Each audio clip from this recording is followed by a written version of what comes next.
ঈদ পরবর্তী সময়ে অথবা ভিন্ন ভিন্ন সময়ে আপনারা অনেক সময় বিভিন্ন রিসোর্টে যান, বিভিন্ন পার্কে ঘুরতে যান।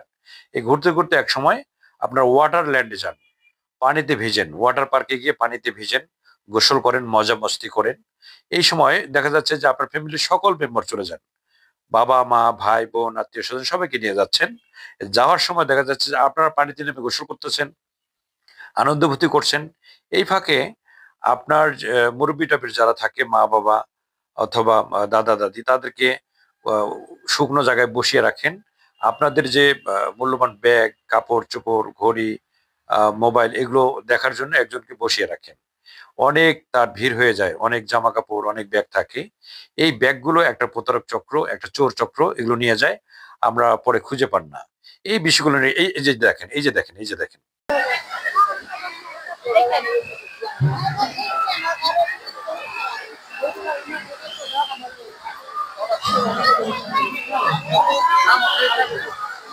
আসসালামু আলাইকুম। ওয়ালাইকুম সালাম।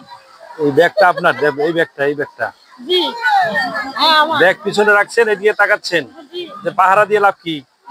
হ্যাঁ, এই ব্যাগটা আপনার, নিয়ে যান ধরে। এই দেখেন, একটু বিষয় শেয়ার করি। এটা একটা পার্ক, একটু একটু একটু সামনে আসুন।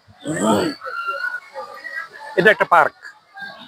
এই পার্কে অনেকেই ঘুরতে আসেন, সাথে মা খালা দাদি এদেরকে সাথে নিয়ে আসেন, তাদেরও শখ আসবে। কিন্তু এরকম পার্ক, ওয়াটার পার্কে গেলে সেখানে ভিজতে আর মন চায় না।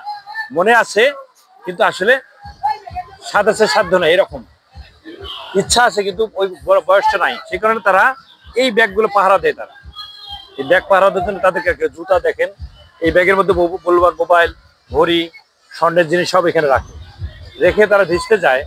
এই ফাঁকে উনি তো একাই মানুষ, কি করবে? এতগুলো ব্যাগ দেখেন ওনার দায়িত্বে, এতগুলো জুতা দায়িত্বে। ওইদিকে একটা চক্র আছে, শুধুমাত্র এই জিনিসগুলো নেওয়ার জন্য আসে। তারাও টিকিট কেটে ঢোকে, তারাও টিকিট নিয়ে ভিতরে ঢোকে, কিন্তু ওখানে যাওয়ার পরে তার দৃষ্টিটা ওইদিকে নেওয়ার জন্য এমন কিছু দেখাবে, তার দৃষ্টির জন্য ওইদিকে যায়। তখন সে এদিক থেকে দুজন কাজ করে, দুজন বা তিনজন একত্রে আসে। একজন তার দৃষ্টি ওইদিকে ফেরানোর জন্য কাজ করবে, আর একজন এদিক দিয়ে ব্যাগ নিয়ে যাবে। এই কারণে যারা পার্কে আসবেন, আসার সময় এই গুরুত্বপূর্ণ জিনিসগুলো, পার্কের ভিতরে কিন্তু লকার আছে, লকার সিস্টেম আছে। ওখানে 100-200 টাকা গেলেও এটা নিরাপদ। কিন্তু এরকম একজন বয়স্ক মানুষের কাছে গিয়ে রেখে যাওয়া মানে নিরাপদ না।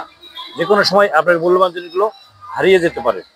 আমরা যারা বিভিন্ন রিসোর্টে ঘুরতে যাই, বিভিন্ন পার্কে যাই, সবসময় খেয়াল রাখবো এই ব্যাগ, মূল্যবান জিনিসপত্রের পার্স থাকে, এগুলো খেয়াল রাখবো। পাশাপাশি ছোট বাচ্চা থাকলে তাদের দিকেও খেয়াল রাখবো, বাচ্চাগুলো কোথায় যাচ্ছে টেক কেয়ার করবো। বাচ্চার সাথে একজন লোক ঠিক করে দেওয়ার জন্য, যাতে এইভাবে যাতায়াত না করে, কোথাও এলোমেলো ভাবে বাচ্চাগুলো ঘোরাফেরা না করে, এদিকেও খেয়াল রাখবে।